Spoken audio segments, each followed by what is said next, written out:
నందతి నందత్ నందత్యేవా. ఆయన చినిగిన పంచె కట్టుకొని మంచి పంచె కట్టుకొని, కానీ ఆయన వ్యక్తిత్వం మాత్రం మారదు. ఎప్పుడు సంతోషంగా ఈశ్వరి ధ్యానంలోనే నిండి ఉంటాడు ఆయన.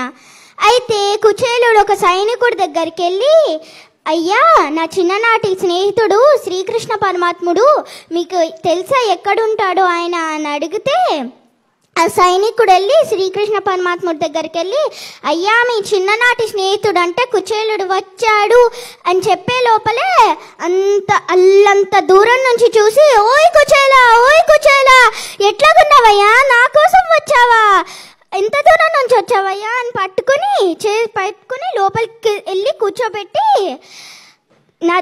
ఓయ్ రుక్మిణి, నా కోసం నా చిన్ననాటి స్నేహితుడు వచ్చాడు, రా రా రా, నువ్వు బంగారు పళ్ళము నీళ్లు తీసుకునిరా అని చెప్తే, రుక్మిణీదేవి నీళ్లు పోస్తుంటే శ్రీకృష్ణ పరమాత్ముడేమో కుచేలుడు కాళ్ళు కడుగుతున్నాడు.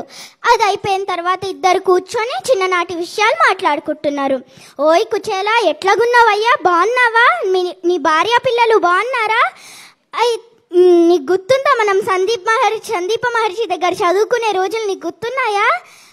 నాకు ఇప్పుడు గుర్తొచ్చింది. సందీప మహర్షి మనం పెద్దవాళ్ళ దగ్గరికి, స్నేహితుల దగ్గరికి వెళ్ళేటప్పుడు ఏదన్నా పట్టుకెళ్ళాలన్నాడు, గుర్తుందా కుచేలా, గుర్తుందా నీకు? నువ్వు కూడా నాకేదో తెచ్చుంటావు, ఇవ్వు, నాకేం తెచ్చావో ఇవ్వు అని అన్నాడు.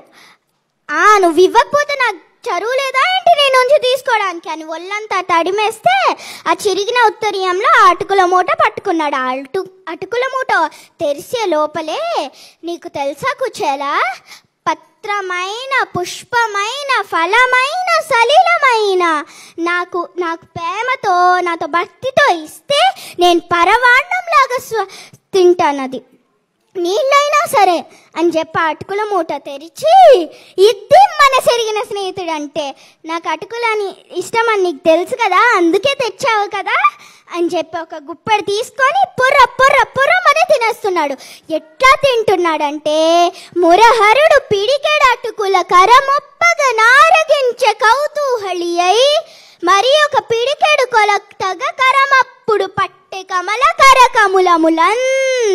ఒక పిడికెడు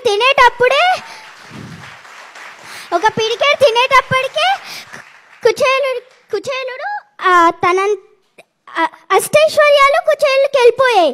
ఇంకొక పిడికెడు తింటే తనని తాను గుడిచ్చేసుకుంటాడని తినలివ్వలేదు.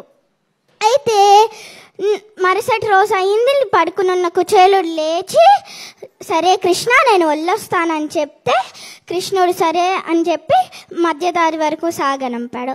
దాని తర్వాత మధ్యదారిలో కుచేలుడికి గుర్తొచ్చింది, నేను వెళ్ళిన సంగతి ఏంటి, నేను చేసింది ఏంటి, అయినా కృష్ణుడు ఇన్ని అడిగిన ఆయన నా పరిస్థితి చూసైనా నన్ను అడగలేడా, ఏమైంది ఎట్లా ఉన్నావు అని.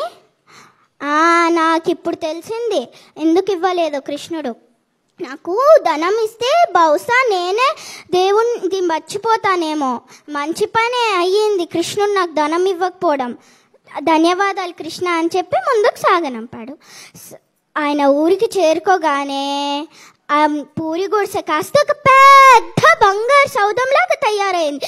ఆ బంగారు సౌధం లోపలికి వెళ్తే ఒక ఆవిడ పట్టు చీరతో ఒళ్ళంతా నగలతో వచ్చి కుచేలుడు కాలికి దండం పెట్టింది.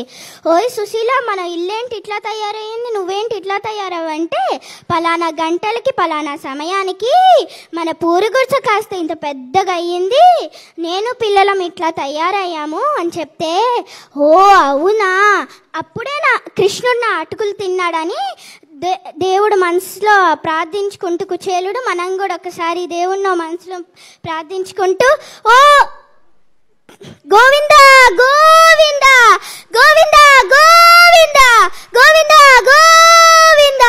ధన్యవాదాలు.